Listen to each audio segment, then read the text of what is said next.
শোনয় মমিন ভাই কেউ রবে না একদিন হবে আখের ফানা শোনয় মমিন ভাই কেউ রবে না একদিন হবে আখের ফানা একদিন হবে আখের ফানা রে ও মমিন ভাই একদিন হবে আখের ফানা রে ও মমিন ভাই একদিন হবে আখের ফানা রে ওরে আল্লাহর কুরআন নেতে আছে জানা একদিন হবে হকের ফানা ওরে শোনো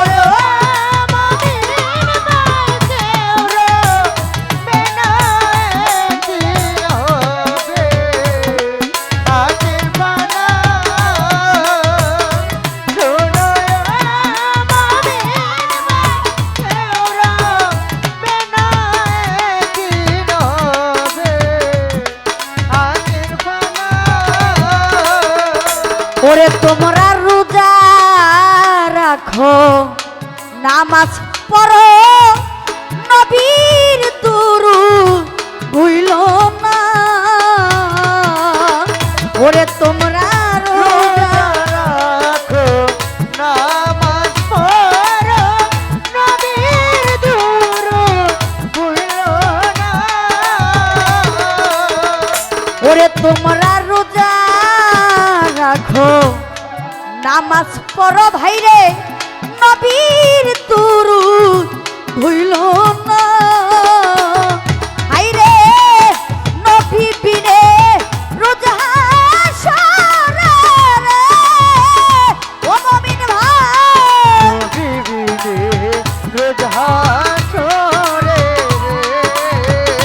ও মুমিন ভাই নবী বিনে রোজা হাসরে রে ওরে এই পাপী উম্মতের কেউ রবে না একদিন হবে আখের ফানা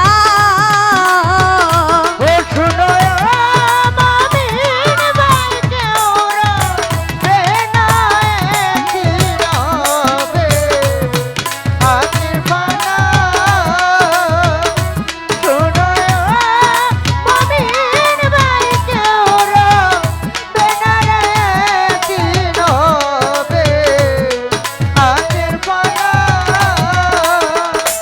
ওরে ভাইরে সূর্যের তাপে আসমান জমিন হবে রে ভাই তামা ওরে হাই সূর্যের তাপে আসমান হবে রে ভাই তামা ওরে হাইরে সূর্যের তাপে আসমান জমিন হবে রে ভাই তামা আই উম্মতেরই কষ্ট দেখে রে আমার নবী উম্মতেরই কষ্ট দেখে রে আইরে উম্মতেরই কষ্ট ও হাইরে কাঁদবে নবী মাফা তেমা একদিন হবে আখের ফানা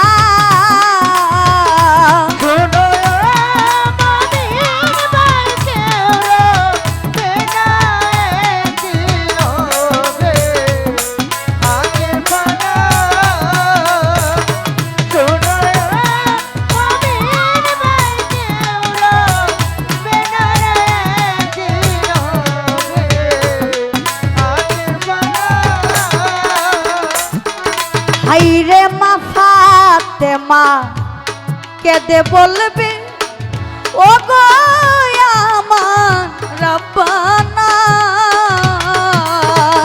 ও হায় রে মা ফাতেমা কেঁদে বলবে ও গো আমার রাব্বানা। বাবাজি গানটাতে বলা হয়েছে শোনো ও মুমিন ভাই কেউ রবে না একদিন হবে আকের ফানা। মা ফাতেমা কেঁদে বলবে ওগো আমার রাব্বানা আমি হাসান হুসেনের বিচার চাই না তুমি আমার বাবার উম্মতেরে তরাই নাও। এখানে একটা ঘটনা আছে বাবাজি দুনিয়া কিয়ামত হয়ে যাবে কিয়ামতের পরে হাসর হবে কিন্তু আমরা জানি দুনিয়াতে হাসরের ভিতরে আমরা জানি যে আমাদের সব বিচার হবে হাসরের ময়দানে নাকি কিন্তু দেখবেন বাবাজি দুনিয়ার ভিতরে আমার আল্লাহ তাআলা অনেকের বিচারটা দুনিয়াতেই করাই নেই। আমরা যারা আল্লাহর বান্দায় আছি আমার আল্লাহ পাক কিছু কিছু বিচার আমাদের দুনিয়াতে করাই নেই কিন্তু আমরা মানুষ সেটা বুঝতে পারি না। একদিন আমার মা ফাতেমা আমার রাসূল আমার মা ফাতেমাকে ডেকে বলে ও মা ফাতেমা আসো তোমাকে আমি একটা জায়গাতে নিয়ে যাব। তখন আমার নবী যখন মা ফাতেমাকে কথা বলে তখন মা ফাতেমা আমার নবীর সাথে সাথে যায়। তখন আমার নবী একটা জঙ্গলের ভিতরে একটা মসজিদ বাবাজি কথাটা লক্ষ্য করে শুনেন জঙ্গলের ভিতরে একটা মসজিদ ওই মসজিদের ভিতরে আমার মা ফাতেমাকে নিয়ে যায়। নিয়ে যাওয়ার পরে আমার নবী মা ফাতেমাকে বলে মা তুমি এখানে নামাজ পড়ো এখানে নামাজ পড়ো আমার আল্লাহর নামে তুমি আমার নামে তুমি দুরূদ পাঠ করো। এমন পাঠ করতে করতে মা ফাতেমা প্রতি রাত্রে ওই জঙ্গলের ভিতরে ওই মসজিদের ভিতরে যায়। একদিন আলী করমুল্লাহ ওযু লক্ষ্য করে দেখে যে মা ফাতেমা রাতের 1টা 2টা বাজে সে কই জানি যা আমার আলী করমুল্লাহ ওযুকে না বলে ছোট বাজান। তখন আলী করমুল্লাহ ওযু মনে মনে খুব কষ্ট পাইল যে মা ফাতেমাকে আমি এত ভালোবাসি সেই কিনা আমাকে না বলে এত রাত্রে সে গোপনে গোপনে কোথায় যা আমার একটু জানবার বাসনা। তো একদিন লক্ষ্য করে দেখে হাসান হোসেন আলী মুর্তজার মুখটা একটু বেজার। তখন হাসান হোসেন আলীকে জিজ্ঞেস করে যে বাবা আপনার কি হয়েছে আপনি একটু বলবেন আমাদের। তখন শেরে আলী বলে ও আমার বাবারা তোমরা তো বুঝবা না আমার কি হয়েছে। তখন হাসান হোসেন বলে যে বাবা আপনি একটু বলেন না আমরা শুনতে চাই দাদাজি আমরা শুনতে চাই আপনি একটু বলেন আমাদের দ্বারা যদি আব্বা জান আপনার একটু উপকার হয়। তখন হাসান হোসেনকে বলে যে বাবা তোমরা কি জানো এত রাত্রে মা ফাতেমা আমাকে না বলে সে কোথায় যা বুকালটা বাড়বে।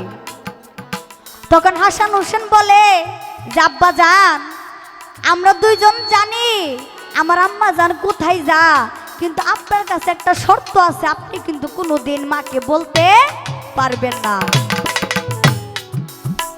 তখন হাসান হোসেন বলে আব্বা জান আমার মার বাতুনে এক সুরুত আছে আমরা এটা সকলেই জানি। মা ফাতেমার এক বাতুনি সুরুত ছিল এই সুরুত দিয়া সে জঙ্গলের ভিতরে যখন গিয়া জিকির করে তখন তার মাথা উঠে যায় আসমানে তার দেহ জমিনে পড়ে সে আল্লাহর নামে জিকির করতে থাকে। বাবাজি আপনি লক্ষ্য করবেন আমার মা যখন রাত্রে নিশি রাত্রে ওই জঙ্গলের ভিতরে মসজিদে গিয়া আমার আল্লাহ পাকের নামে জিকির করে তখন হযরত আলী বলে যে আমি দেখতে চাই কথাটা সত্য নাকি মিথ্যা। হযরত আলী ঘুমের ভান ধরে যে আমি আজকে দেখব মা ফাতেমা সে কোথায় যা আমার হাসান হোসেনের কথা কি সত্যি নাকি মিথ্যা। তখন হযরত আলী ঘুমের ভান ধরে আর আমার নবীজি বাহির থেকে মা ফাতেমাকে ডাকে যে মা গো আমি তো আসছি তুমি কোথায় আসো। তখন মা ফাতেমা ঘুম ভেঙে আমার নবীর সাথে জঙ্গলের ভিতরে মসজিদের ভিতরে যায় আর হযরত আলীও তার পিছে পিছে পিছে যাওয়ার চেষ্টা করে, কিন্তু পিছে পিছে যাওয়ার চেষ্টা করলেও আমার নবীর সাথে মা ফাতেমা যখন এই মসজিদের ভিতরে ঢুকার সাথে সাথে তার দরজাটা লেগে যায়। তখন আলী সেখানে খোদা আলী করমল ওজার ভিতরে যাইতে পারে না বিদায় সে কি করলো, তার দুইটা হাত দিয়া মসজিদের ভিতরে ভর দিয়া ওই চারটা আঙ্গুল যখন ছিদ্র হয়ে যায়, দুইটা আঙ্গুল যখন ছিদ্র হয়ে যায়, তখন এই ছিদ্রর দ্বারা সে ভার দিয়া জানালা দিয়া লক্ষ্য করে দেখে, ছোট বাজান জানালা দিয়া লক্ষ্য করে দেখে আমার মা ফাতেমার কেল্লা আসমানে উঠে গেছে, তার দেহ জমিনে পড়ে আমার আল্লাহর নামে জিকির করতেছে। সবাই বলেন সুবহানাল্লাহ। তখন আলী করমুল্লাহ ওজু মনে করেছে মা ফাতেমা মনে হয় দুনিয়াতে নাই। তখন সে চিৎকার দিয়া বলে, আল্লাহ গো, আমি যাকে এত ভালোবাসি সে যদি দুনিয়াতে না থাকে আমি বেঁচে থেকে কি করব। এই কথা বলার সাথে সাথে যখন সে চিৎকার দিল, চিৎকার দেওয়ার সাথে সাথে আমার মা ফাতেমার দেন ভঙ্গ হয়ে যায়, আমার মা ফাতেমার দেন ভঙ্গ হয়ে যায়। তখন সে আলী সেই মসজিদে থেকে দূরে সে বাড়িতে চলে যায়। তখন মা ফাতেমা দরজা খুলে দেখে এখানে কেহ নাই, মা ফাতেমা লক্ষ্য করে দেখে এখানে কেহ নাই। তখন মা ফাতেমা একটা গান করেছিল আমাদের খালেক দেওয়ান সাহেবের, মার মাত্র নিসুরুতের কথা যে বলিয়া দিলু ব্যথা, জহরে কহরে যেন তাহার মৃত্যু হয়। বাবাজি গানটা শুনছিলেন না? মার বাতুনি সুরতের কথা যে বলিয়া দিল ব্যথা, জহরে কহরে যেন তাহার মৃত্যু হয়। আমরা কিন্তু এই ঘটনা অনেকে জানি না, হাসান হোসেন যে কিভাবে শহীদ হয়েছে। তখন এই কথা বলে মা ফাতেমা বাড়িতে যায়, যাইয়া দেখে হযরত আলী কাঁদতেছে। কান্দার সাথে সাথে যখন মা ফাতেমাকে দেখে, দেখার সাথে সাথে হযরত আলী তাকে বুকে জড়ায় ধরে, মা ফাতেমা আমি তো ভাবছি তুমি মনে হয় দুনিয়াতে নাই, তার জন্য আমি চোখের পানি ছাড়তেছি। তখন মা ফাতেমা বলে, আপনি কিভাবে জানলেন আমি ওই মসজিদে গিয়েছিলাম? তখন মা ফাতেমাকে হযরত আলী বলে যে আমার হাসান হোসেন বলেছিল তোমার এক বাতুনি সুরত আছে, আমি এটা দেখার জন্য আমি আপনাকে সন্দেহ করেছিলাম, আমি আপনাকে দেখানোর জন্য আমি জঙ্গলের ভিতরে গিয়েছিলাম। তখন মা ফাতেমা চিৎকার দিয়া বলে, আল্লাহ গো, আমি তো না জানি না আমার হাসান হোসেন রে আমি অভিশাপ দিয়ে দিছি, আমি এখন কি করব? তখন মা ফাতেমা আমার নবীকে বলে, আব্বা যান, আমি না জানি না আমার হাসান হোসেনকে অভিশাপ দিছি, আপনি আমার আল্লাহকে বলেন সে যাতে অভিশাপ ফিরাই নেয়। তখন আমার নবী সাজদা দিয়া পড়ে যায়, সাজদা দেওয়ার পরে সাথে সাথে আমার আল্লাহ বলে, হে আমার মুহাম্মদ, তুমি মা ফাতেমাকে জিজ্ঞাসা করো সে কি আপনার উম্মতের তরাইব নাকি হাসান হোসেনের বিচার সে চায়। তখন মা ফাতেমা বলেছে, হাই রে মা ফাতেমা কেঁদে বলবে, ও গো আমার রাব্বানা, হায় রে মা ফাতেমা কেঁদে বলবে, ও গো আমার রাব্বানা। ওরে হাই রে মা ফাতেমা কেঁদে বলবে, ও গো আমার রাব্বানা, আমি হাসান হোসেনের বিচার চাই না রে, ওরে নবী হাসান বিচার চাই না রে, হাই রে হাসান হোসেনের বিচার চাই না রে, আই রে পাপিউ মতের দাও বেহেস, খানা একদিন হবে। হাতের ফানা শোনায় মামির ভাই, কেউরা বেনারে দিন হবে হাতের ফানা। ওরে ভাই রে আইসো ভবে যাইতে হবে, কেউ থাকিতে পারবা না, ও হাই রে আইসো হবে যেতে হবে, কেউ থাকিতে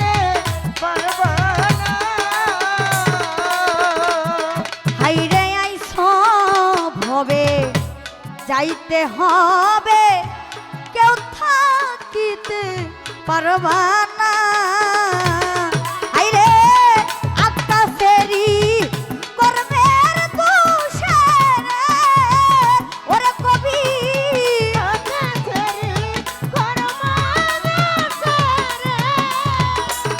আইরে আকাশেরই কর্মের দোষেরে, ওরে আমার দয়াল নবীর দিদার পাইল না একদিন হবে। আগের পালা শুনো আমি ভাই কেউরা বেনারে একদিন হবে। আগের পালা একদিন হবে আখের ফানারে মমিন ভাই, একদিন হবে আগের পালা রে। আইরে একদিন হবে আখের ফানারে, আল্লাহর কুরআনেতে